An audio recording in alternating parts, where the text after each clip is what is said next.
Now, to introduce our next speaker, I believe, in my opinion, is one of the most innovative minds of this generation, and especially 417, Charlie Rosenbury.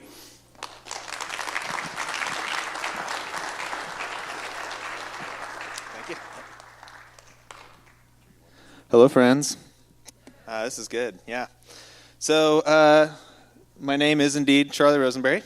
I'm here today to talk to you about hacking Facebook, or Facebook hack, how I got into 1 million inboxes or something like that. So, first a little bit about me. You may remember me from such companies as Self Interactive or Tacit. We make custom software for the web, for mobile devices, and also for virtual reality and augmented reality. And we actually spun out Tacit, which is our VR and AR training platform.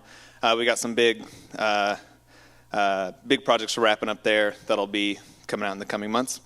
And again, today it's all about how I hacked Facebook. So you may be thinking, wow, the 2.2 billion active users, Facebook is everywhere. This guy got into it. And I need to tell you that this is not what I hacked. This is what I hacked. So it wasn't even Facebook, it was the Facebook. This was in 2004. If you're familiar with the history of Facebook, it started out as a platform just for students, for college students. And I happened to be a college student that year. And like many college students, I'd heard about this. It was only at certain large universities, and I was at the University of Missouri. And so we were one of the early access, one of the first 50 colleges to get it. And I signed up for an account, and we look at Facebook now, and again, it's this big monolithic thing that was the first digital social network that took over the world. But at the time this came out, there was still MySpace and Friendster and all these other things that really weren't that different from what Facebook did. And so in terms of what it was, I didn't really think much of it. It was just another platform. And certainly technologically speaking, it was not that impressive. It was a very basic, it was essentially a database that you could read from and write to, and they would just display it and say, here's a person, here's there weren't even events yet. There was groups, things like that. So anyway, similarly, this is not who hacked Facebook. You may look at this and say, wow, that's a logo-worthy beard and a fancy device on his head. He looks pretty sharp, and I'm sure he can hack into anything. Again, this was the guy who hacked Facebook. Yeah. So, I was not some sophisticated hacker. In fact, I would even say the hacking part of this was incidental to the whole experience. Sure, I'd built some websites, and I had a basic understanding of a lot of this stuff, but I was not who I am today, to say the least. So anyway, again, when I got onto the Facebook, I was more interested at looking at the underlying form. So what's actually going on here? Again, I looked at it and saw, okay, we log in, there's some authentication, cool. I'm on a profile page. At that time, the wall was a single text box that anybody could edit. So you didn't post on someone's wall. You actually could edit their current wall, highlight everything and delete it, and put whatever you wanted there and save it. So again, it was basically just rows in a database that anybody could edit. It was very, very basic. And again, I didn't really use it, certainly not in the way we use Facebook today. And again, this was me, not a care in the world. My parents had paid for my tuition. I didn't have a job. And so I had lots of free time. So, anyway, I thought to myself, here's this Facebook thing people are on. Let's kind of poke at it and see what it does. So if you're not familiar, the University of Missouri gets a lot of, they have a pretty prominent journalism program. They get a lot of people from Chicago. And so a lot of my friends at the time were either big Chicago Cubs fans or Cardinals fans. And I'm a sports ball kind of guy. I don't really follow sports. So I thought, man, wouldn't it just be hilarious if I went in and joined all these Cubs groups and all these Cardinals groups, right? Isn't that just hilarious? Yeah, I had a lot of free time. And I was bored. I didn't really party or anything, so, I had a lot of free time. So I Yeah, so I went to joining all these groups, and I thought, man, this is kind of tedious. I wonder how this actually works. So I looked at the URL bar, and this is probably the most technical this presentation is going to get, so don't worry. To break down this URL, we have the facebook.com. You guys know what a domain name is. And then there's the file name that we're accessing. So when you visit a website, you're just loading a file from another computer. I mean, it's not that simple, but that's basically what's going on here. We're hitting this groups.php, which is the file that controls what groups you're a part of. And then you pass in, well, the group ID is this number, and the action I'm trying to do is join it. And I said, okay, that makes sense. But what I noticed is that the IDs, every group, whenever you create a new group, it would just increment that by 1. And so I thought, well, why don't I just go to the URL bar, change it up by 1, hit enter, change it up by 1, hit enter, and I can just join all these groups. And so I did that, and I joined about 200 random groups, whatever they were. And I was like, wow, this is kind of neat. I wonder what else I could do with this. And so I said, why don't I just request a bunch of friends? And so I went to that task and just incremented 1 by 1 sending friend requests. And I quickly, and then I got to friend request 255, and it said, you've reached the maximum limit of friend requests you can have. And I said, well, okay, that was fun, but well, I wonder if there's a limit on other things. And so I switched to the messaging. And, I found out there was no limit on messages. And in fact, instead of just incrementing it by 1 by hand, I just wrote a web page. This is how simple it was. I didn't even write a bunch of fancy code at this point to do all this. I just made a web page and put a whole bunch of images on it. And whenever you put an image in a web page, you just give it a URL, say this is the URL that this web page lives on. And I just made the URL, I made it this. So this was the image I was loading, and obviously it's not a real image, but it still sends that request to the Facebook server, which is identical to me visiting that in my browser. So it effectively was the same. Okay, that might have been a little technical. I'm seeing some faces. Long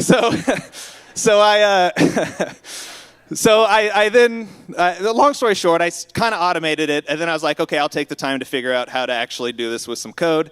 So I noticed the same thing happened with the message. So here, instead of the groups, we're hitting message.php, and we just give it a user ID. And I noticed they were doing the same thing, where they just incremented it by 1.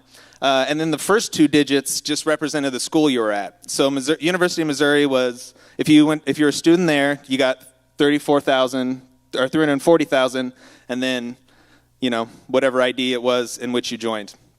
And so I automated that, sent all that stuff out, and that part of the title's true. I did send out about 1 million messages, what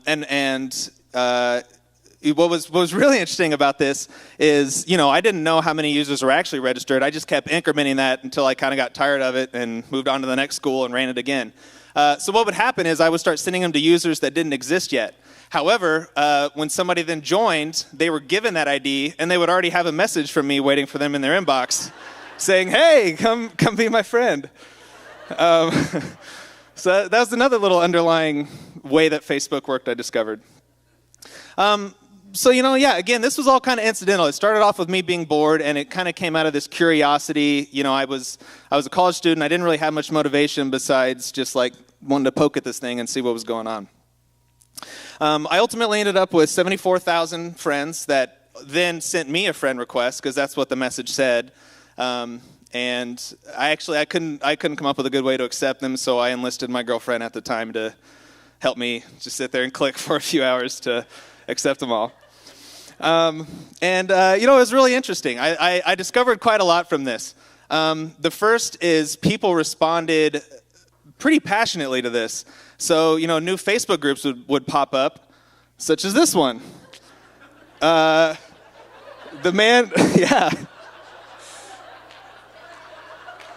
It was really interesting. I mean, people, similarly, there were groups that the Charlie Rosenbury celebrity, that's fun, and that's a neat thing.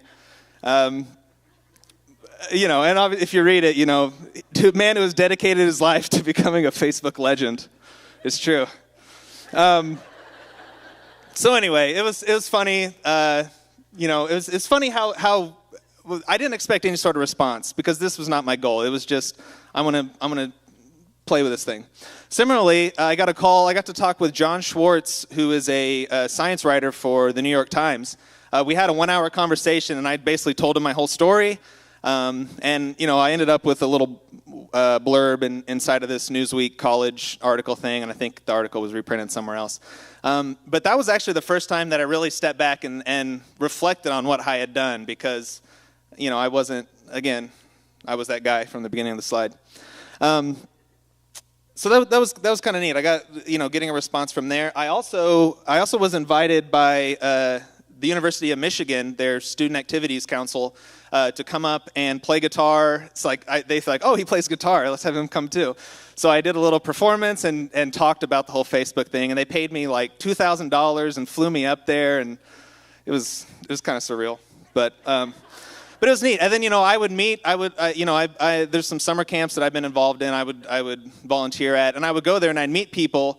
And I would overhear somebody being like, "Oh yeah, there's this kid at University of Missouri who like invited all these people," and I was like, "Yeah, that's me." And it was a cool experience. All that to say. So again, beyond like the groups and all that, I got lots of personal messages from people. Some of them were just like, "Hey, this is pretty neat. Good luck with your endeavor," or whatever. But some of them were just like, "The Charlie Rosenbury is worthless." That is super genuinely nice compared to some of the things people said to me. Like, I could not believe how angry college students are, evidently. Like death threats and things like that, just because I had sent this thing out. It was wild. But again, I think beyond like the coverage and the invitation to Michigan and all that, what really was the thing I didn't expect that really struck me was how it felt to be famous, even if it was a subset of the population. And when I say famous, it's not fame in terms of look at me. It's fame knowing there's 1 million people that read something that I wrote, or there's 74,000 people that took the time to type in my name and click friend request. There's people out there thinking about me. It was a very eye-opening thing. And again, this was early on in the internet, so we didn't have this concept of everybody's connected. We still saw people in our third rooms, our third places, and all that, and it was a very different place. That obviously that nowadays having that attention, there's a term for it now, the attention economy. It's not about we got to get these ads in front of people or that. It's just like we got to get their attention, and then we'll find all kinds of ways to monetize it. Again, I was not thinking about business. I was not thinking about any of that. But there was one company that was. You may, if you had a computer in the early 2000s, you may remember all sorts of taskbar weather apps. I did get a call from the CEO of this company basically trying to get me to spam all my friends to download this app, and it didn't really take. But so my point was only one company, despite this audience I had acquired, only one company really thought to reach out. And I think that says a lot to how the world generally valued attention on this level, and certainly social networks. So fast forward a few months, or maybe 6 months, and I got this email basically saying it's come to our attention that all your friends are not legitimate, and it's time to get a new account. So that was the end of that. It was about a year of all that, and I wish I had archived a lot more of it, but I basically got a new account, and now I'm just a regular Facebooker like the rest of us. Again, I think the big takeaway for me from this is that I ended up with this platform. I ended up with this